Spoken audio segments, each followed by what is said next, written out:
এবার রাজ্যে গেরুয়া শিবিরের ভোটের অঙ্কের হিসাবটা একটু করা যাক। কোথাও কি লোকসভা ভোটে গেরুয়ার টার্গেট এবারও লাল? বাম ভোটকে রামে টানতে কি মরিয়া পদ্ম শিবির আবারও? কেন বলছি, কোচবিহারে বিজেপি প্রার্থী নিশীথ প্রামাণিকের একটি মন্তব্য, যা ঘিরে নতুন করে এই সমস্ত প্রশ্ন উঠছে। নিশীথ প্রামাণিক কোচবিহার লোকসভা কেন্দ্রের বিজেপির প্রার্থী এবং বিদায়ী সাংসদ। 24-এর ভোটে তার নজর বামেদের ভোটে।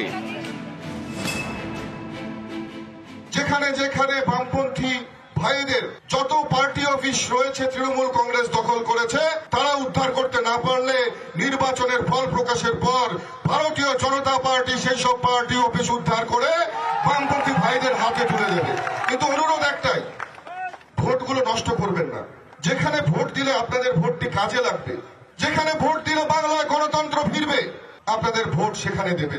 বিজেপির হয়ে ও যে বামেদের পার্টি অফিসগুলো ফেরত দেবে, সেটা করবার আগে ও ত্রিপুরায় গিয়ে সিপিএম এর যত অফিস বিজেপি দখল করেছে তার একটা অংশ ফেরত দিয়ে আসুক। যে কথাটা বলেছে সেটা ওর চরিত্রের সাথে মানানসই, কারণ ও হচ্ছে সুপারি কিলারের মতন কথাটা বলেছে। সুপারি কিলাররা যেমন পয়সার বিনিময়ে মানুষ খুন করে, ও তেমনি ভোটের বিনিময়ে সিপিএম এর পার্টি অফিস উদ্ধার করে দেওয়ার কথা বলেছে। একসময় বামেদের গড় ছিল কোচবিহার। 1977 থেকে 2009 টানা এই লোকসভা কেন্দ্রে যেতে বাম শরিক ফরওয়ার্ড ব্লক, 2014-এ যেতে তৃণমূল, 2019-এ বিজেপি। ভোটের ফলে স্পষ্ট বামেদের ভোট রামে যাওয়াতেই 2019-এ কোচবিহারে যেতে বিজেপি। 2014-এ কোচবিহারে ফরওয়ার্ড ব্লক প্রার্থী পান প্রায় 33% ভোট। 2019-এ তা দাঁড়ায় 3%, অর্থাৎ বামেদের ভোট কমে প্রায় 30%।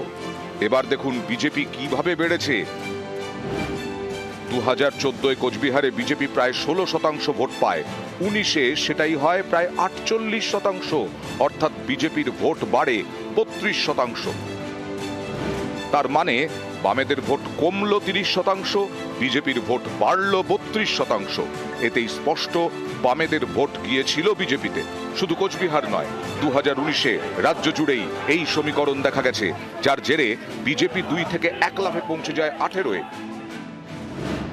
2016 সালের বিধানসভা ভোটে বামেরা পায় 25.7% ভোট, 19-এ যা কমে হয় 7.5%, অর্থাৎ বামেদের ভোট কমে প্রায় 18%, আর 19-এ কংগ্রেসের কমেছিল প্রায় 7% ভোট। দুদল মিলিয়ে ভোট কমে প্রায় 25%, আর 16-র তুলনায় 19-এ বিজেপির ভোট বাড়ে প্রায় 30%। এই অঙ্কেই স্পষ্ট 19-এর লোকসভা ভোটে বামেদের ভোটের একটা অংশ গিয়েছিল রামে। এবার কি 24-এও বামেদের ভোট পেতে মরিয়া পদ্ম শিবির? যেখানে যেখানে বামপন্থী ভাইদের যত পার্টি অফিস রয়েছে তৃণমূল কংগ্রেস দখল করেছে, তারা উদ্ধার করতে না পারলে নির্বাচনের ফল প্রকাশের পর ভারতীয় জনতা পার্টি সেই সব পার্টি অফিস উদ্ধার করে বামপন্থী ভাইদের হাতে তুলে দেবে। কিন্তু অনুরোধ একটাই, ভোটগুলো নষ্ট করবেন না। যেখানে ভোট দিলে আপনাদের ভোটটি কাজে লাগবে, যেখানে ভোট দিলে বাংলায় গণতন্ত্র ফিরবে, আপনাদের ভোট সেখানে দেবে। নিশীথ প্রামাণিকটা কে? তাকে কে দায়িত্ব দিয়েছে আমাদের পার্টি অফিস ফেরত দেবার? আমাদের পার্টি অফিস দখল হয়েছে কোচবিহারে।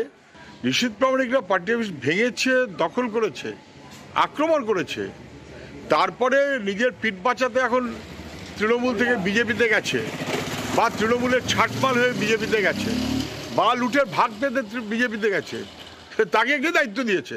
পার্টি অফিস আমরা চালু করেছি, বহাল হয়েছে, নিজেদের হিম্মতে করেছি, মানুষ আমাদের সহায়। ওই নিশীথ ফিশীথ আমাদের লাগে না। নিউজ 18 বাংলা।